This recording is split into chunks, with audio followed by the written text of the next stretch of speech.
सोचिए एक ऐसी दुनिया जो हजारों साल पहले मिस्र और मेसोपोटामिया जितनी ही विशाल और एडवांस्ड थी, और फिर वो दुनिया जैसे हवा में घुल गई, पूरी तरह गायब।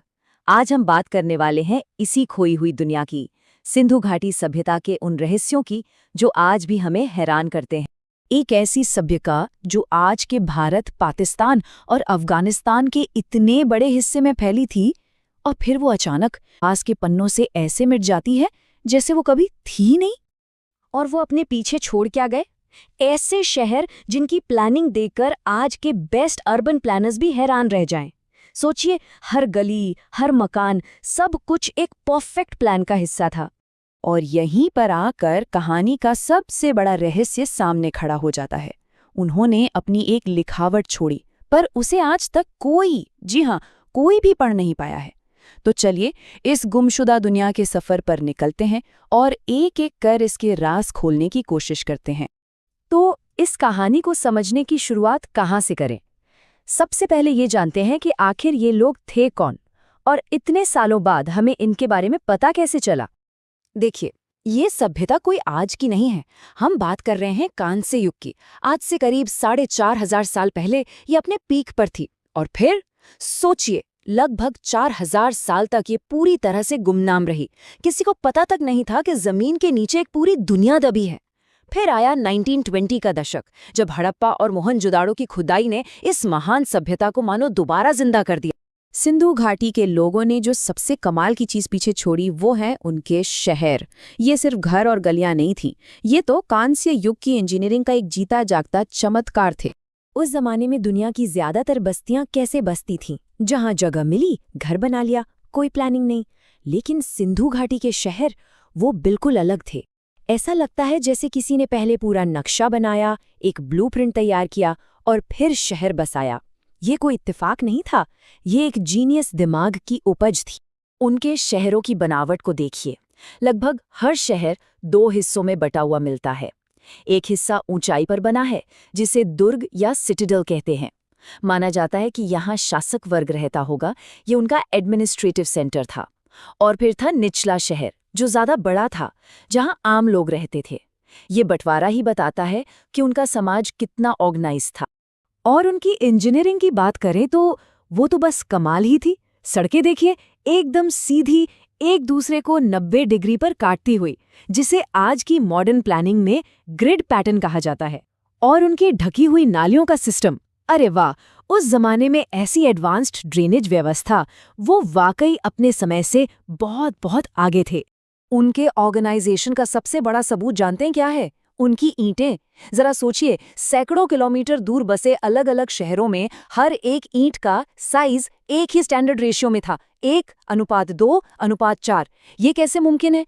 इसके पीछे जरूर कोई मजबूत सेंट्रल अथॉरिटी रही होगी, जिसके बिना इतना परफेक्शन नामुमकिन था। ठीक है, शहर तो लाजवाब थे, इसमें कोई शक नहीं। पर इन शहरों में रहने वाले लोग कैसे थे? उनकी जिंदगी कैसी थी? चलिए अब सिंधु नदी के किनारे बसने वाले इन लोगों की दुनिया में झांकते हैं। जब आर्कियोलॉजिस्ट ने खुदाई की तो उन्हें हजारों कलाकृतियां मिलीं, पर एक चीज जो सबसे ज्यादा मिली वो थी महिलाओं की छोटी छोटी मूर्तियां, टेराकोटा की बनी हुई। इससे एक बहुत ही दिलचस्प थ्योरी सामने आई है। क्या ऐसा हो सकता है कि सिंधु घाटी का समाज मैट्रियार्कल यानी मातृसत्तात्मक रहा हो, जहां परिवार और समाज में महिलाओं की चलती थी? अच्छा, तो इनकी इकोनॉमी कैसे चलती थी? दरअसल इसके 2 मजबूत पिलर थे। पहला, खेती। ये लोग खेती में माहिर थे, और एक मजेदार बात, दुनिया में सबसे पहले कपास उगाने का क्रेडिट इन्हीं को जाता है। और दूसरा पिलर था ट्रेड यानी व्यापार, और ये कोई छोटा मोटा व्यापार नहीं था। इनका ट्रेड नेटवर्क मेसोपोटामिया यानी आज के इराक तक फैला हुआ था, और इस ट्रेड के लिए वो अपनी खास मोहरों यानी सील्स का इस्तेमाल करते थे। जैसे इनके ईंटों का साइज स्टैंडर्ड था, ठीक वैसे ही इनके वजन तौलने का सिस्टम भी एकदम पक्का था। वे 16 के मल्टीपल वाले बाटों का इस्तेमाल करते थे, जैसे 16, 32, 64। ये दिखाता है कि उनके व्यापार में कितना अनुशासन और मानकीकरण था। लेकिन यहाँ एक और हैरान करने वाली बात है। सोचिए, इतनी बड़ी और अमीर सभ्यता, पर जब खुदाई हुई तो हथियार तो लगभग मिले ही नहीं, ना के बराबर। इससे क्या अंदाजा लगता है? शायद ये एक शांतिप्रिय समाज था जिसे जंग से ज्यादा अपने व्यापार और तरक्की से मतलब। चलिए अब उनके विश्वास, उनकी आस्था की बात करते हैं। और यहीं पर एक बहुत बड़ा पैराडॉक्स, एक विरोधाभास देखने को मिलता है। ये बात सच में चौंका देती है। मिस्र को देखिए, मेसोपोटामिया को देखिए, सबने बड़े बड़े विशाल मंदिर बनाए, लेकिन सिंधु घाटी में एक भी मंदिर नहीं मिला है। एक भी नहीं। पूजा के लिए बनाई गई कोई बड़ी इमारत है ही नहीं। तो सवाल उठता है कि भाई अगर मंदिर नहीं थे तो क्या वे किसी चीज में विश्वास नहीं करते थे? ऐसा नहीं है। उनकी आस्था क्या थी, इसका जवाब हमें मंदिरों में नहीं बल्कि उनकी छोटी छोटी कलाकृतियों और मुहरों में मिलता है। तो उनके विश्वास के सुराग क्या हैं? पहली चीज, वे प्रकृति की पूजा करते थे।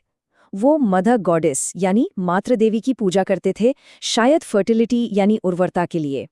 उनकी मोहरों पर एक देवता की तस्वीर मिलती है जो योग की मुद्रा में बैठे हैं और जानवरों से घिरे हैं, जिसे पशुपति या प्रोटो शिवा यानी शिव का शुरुआती रूप माना जाता है। वो पीपल के पेड़ और कुबड़ वाले सांड जैसे जानवरों की भी इज्जत करते थे। और हाँ, मोहनजोदड़ो का ग्रेट बाथ, वो विशाल स्नानागार, इशारा करता है कि पानी से जुड़े धार्मिक अनुष्ठान उनके लिए अहम अहम थे। उनकी आर्ट का असली जादू बड़ी इमारतों में नहीं बल्कि छोटी छोटी चीजों में दिखता है। दो चीजें तो दुनिया भर में फेमस हैं। एक, कांसे की बनी ये डांसिंग गर्ल। इसे लॉस्ट वैक्स टेक्निक से बनाया गया था जो उस जमाने के हिसाब से बहुत एडवांस थी। और दूसरी है ये प्रीस्ट किंग की मूर्ति जो सलखड़ी पत्थर से तराशी गई है। देखिए जरा इस पर की गई कारीगरी, क्या कमाल का हुनर था। लेकिन अब आते हैं उस सबसे बड़े सवाल पर, उस अनसुलझे रहस्य पर कि आखिर इन सब लोगों का, इस पूरी सभ्यता का हुआ क्या? इतने शानदार शहर, इतनी एडवांस प्लानिंग, इतनी व्यवस्थित जिंदगी, अचानक ये सब खत्म कैसे हो गया? कहाँ चले गए ये लोग? देखिए, इसका कोई एक सीधा सा जवाब किसी के पास नहीं है, लेकिन कई थ्योरीज हैं और ज्यादातर इशारा करती हैं प्राकृतिक आपदाओं की तरफ। एक थ्योरी है कि सिंधु नदी में कोई भयंकर बाढ़ आई होगी। दूसरी थ्योरी क्लाइमेट चेंज की है कि मौसम बदला और जमीनें बंजर हो गईं। ये भी हो सकता है कि नदियों ने ही अपना रास्ता बदल लिया हो जिससे शहर उजड़ गए, या फिर शायद कोई बड़ी महामारी फैल गई हो जिसने आबादी को ही खत्म कर दिया। हाँ, एक पुरानी थ्योरी आर्यन आक्रमण की भी हुआ करती थी कि बाहर से आए लोगों ने इन्हें खत्म कर दिया। लेकिन अब ज्यादातर स्कॉलर्स और इतिहासकार इस थ्योरी को नहीं मानते। जो सबूत मिले हैं वो किसी बड़े युद्ध की तरफ नहीं बल्कि प्राकृतिक कारणों की तरफ ही इशारा करते हैं। तो आखिर में हमारे पास जवाबों से कहीं ज्यादा सवाल बचते हैं, और सबसे बड़ा सवाल वही है उनकी लिखावट। जब तक उनकी उस रहस्यमयी लिपि को डीकोड नहीं कर लिया जाता, उसे पढ़ नहीं लिया जाता, तब तक सिंधु घाटी के न जाने कितने ही और राज जमीन के नीचे ही दबे रहेंगे। और ये हमें ये सोचने पर मजबूर करता है कि हम अपने ही अतीत के बारे में, अपनी ही कहानी के बारे में सच में कितना कम जानते हैं।